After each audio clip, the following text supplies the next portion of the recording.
last few years, the Model Y has defined the way we think of Tesla in Europe, establishing a template for a business-minded electric mid-sized hatch that the mainstream brands are only just getting to grips with. Just as they are, Musk's men have introduced this considerably upgraded Project Juniper design, with sleeker looks and a classier interior. One of the things on Tesla's to-do list with this Model Y's Project Juniper update was to improve ride quality. That's something that, like others, we criticised about it back in our original test in 2022. Well, this enhanced design is still pretty firm, but it's no longer quite as unsettled over porous surfaces as the original car was. That earlier Y model's refinement also needed looking at. The original version was more afflicted with wind noise and tyre roar than it ought to have been. And again, some useful improvements have been made, primarily with new sound dampening materials and also with the introduction of acoustic glazing. Now, Tesla reckons that's reduced road noise by 22%, impact noise by 20%, and wind noise by 20% too. Subjectively though, the improvement doesn't feel quite as great as that. Journeying quietness still isn't anything like class leading, but it now does at least match the segment standard. Not all of the changes have worked. We weren't that enamoured with the original car's rather lifeless steering, and to try to improve that, Tesla has slowed the rack down from 2 to 2.4 turns lock to lock, but it still remains somewhat remote in feel and rather needlessly oversensitive. Whichever of the three provided helm settings you choose, you've got light, standard or heavy. The drivetrains are much as before, but the EV range figures that they generate are usefully enhanced, and that's primarily thanks to the improved aerodynamics. The base standard range version, which uses a 279 bhp rear-mounted motor, has a 63 kWh LFP battery. That takes you 311 miles between charges. Most will want the mid-level long-range rear-wheel drive variant though, which gets a gutsier 308 bhp rear axle motor to compensate for the larger 83 kWh NMC battery. That's capable of taking the car up to 387 miles between charges. The same larger battery also figures, of course, in the two dual motor derivatives. The long range all-wheel drive version we're trying here, that has a combined output of 375 bhp, and the top performance variant, the output of that hadn't yet been announced at the time of this review though. Obviously the extra weight of the dual motor format blunts range rather. For this long range all-wheel drive model, it's quoted at 364 miles. As before, all variants are quite rapid.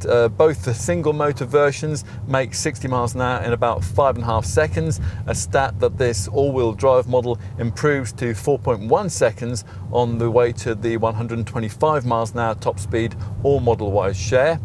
These stats assume, of course, you select the faster of the two provided acceleration modes, Sport, the other one is Chill.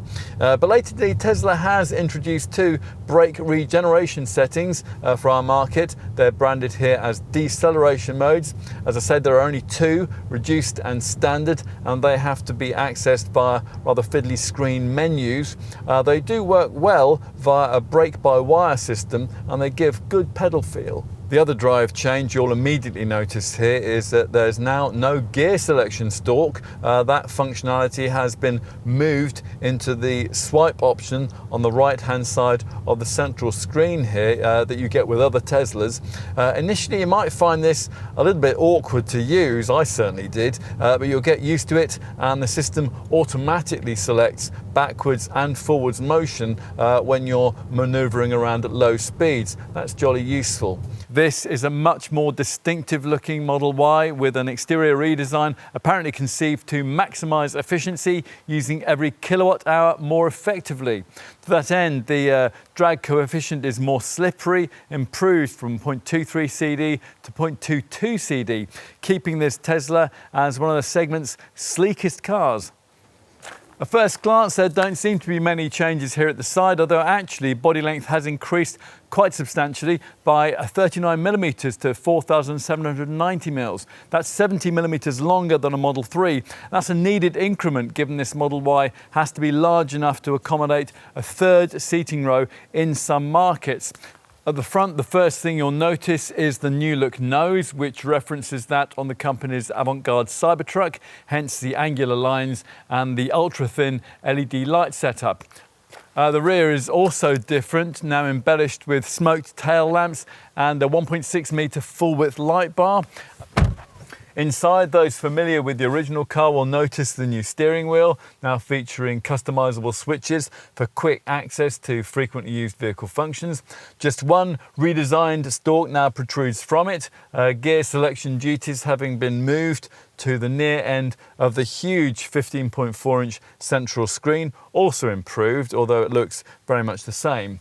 The company's alternative segment contender, that's the Model 3, that doesn't even have an indicator stalk, but this was retained for the Y because customers told Tesla, as we did, that they didn't like the wheel-mounted indicator buttons on the 3. What else? Well, these front seats have been redesigned and can now be ventilated, and as before, there's a choice of black or white interior finishes.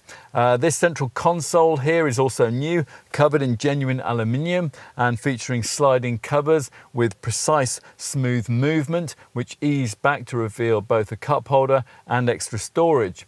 And there's more too. The USB-C ports offer faster 65-watt charging. The Wi-Fi is now a massive 300% faster, and the vast glass roof, although it looks the same as before, is apparently all new too, reflecting more solar energy, and that better helps to keep the cabin cool when the sun shines.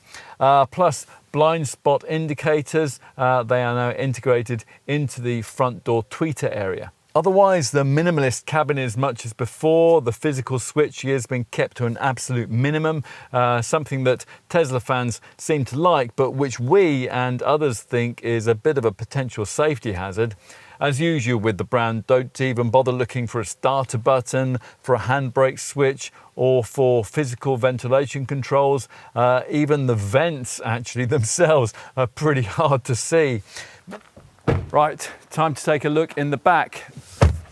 Big improvement here in the rear is the addition of this added 8.4-inch touchscreen for climate functions and games, which can connect you through to YouTube and Netflix. But there are also a few improvements which are less obvious, like the way that the second row seats here now have a powered reclining function, and they offer enhanced comfort too and convenience with easier to access buckles, longer cushions and deeper bolsters. There is rear seat heating too. As before, legroom is generous, and taking a middle-seated adult is possible not only because of the completely flat floor here, but also because of the space provided for a central-seated passenger to slide his or her shoes forward beneath this jutting console with its twin vents. Now the powered tailgate here rises to reveal the same 890 litre cargo area as was offered before, which sounds a lot, but only because Tesla quotes capacities measured up to the roof rather than to the window line as other brands do. There is now a parcel shelf which wasn't provided on earlier Model Ys, and it's a good square usable space which is usefully improved by this versatile floor with its twin luggage boards and a deep well underneath them. A flexible 40-20-40 split is provided for the rear seat back, so longer items like skis can be slid in without disturbing a couple of rear-seated occupants. If you need more room, flattening the bench backrest is aided by little power buttons on the left for seat retraction. You don't get a completely flat load area as a result, but the 2,138 litre capacity freed up as a result should be ample for most owners. We'll finish with a look at the frunk, the fruit, or whatever you want to call it, up front here in the nose. It can't quite swallow suitcases like the one in the Model S can, but with a single motor variant, its 117 litre capacity is probably good for a couple of small squashy bags. With this dual motor model, that figure falls to 88 litres. A 10 to 80% DC charge takes about 30 minutes, but a full charge from empty might take several hours, depending on the station's charging speed. As for AC charging at home, Tesla reckons that from empty to full, an 11 kilowatt wall box would replenish both Model Y batteries in about 7.5 hours, but the 7.4 kilowatt wall box that most owners will probably have needs 11 hours 45 minutes. These days, of course, the Model Y has a far tougher task than it did at its original launch back in 2021. But this welcome package of Project Juniper updates has kept it fresh amongst much more recently launched rivals. There's a more premium look inside and out, and if you haven't tried this car for some time, you'll be impressed at the more recent improvements in driving range and refinement. Not everyone likes the stripped out cabin vibe though, so try before you buy. As ever though with this brand, the biggest ownership draw remains the brand's accessible supercharger network, something that no other marque can match. In short, although the competition is getting closer, you might still feel that there's nothing quite like this Tesla.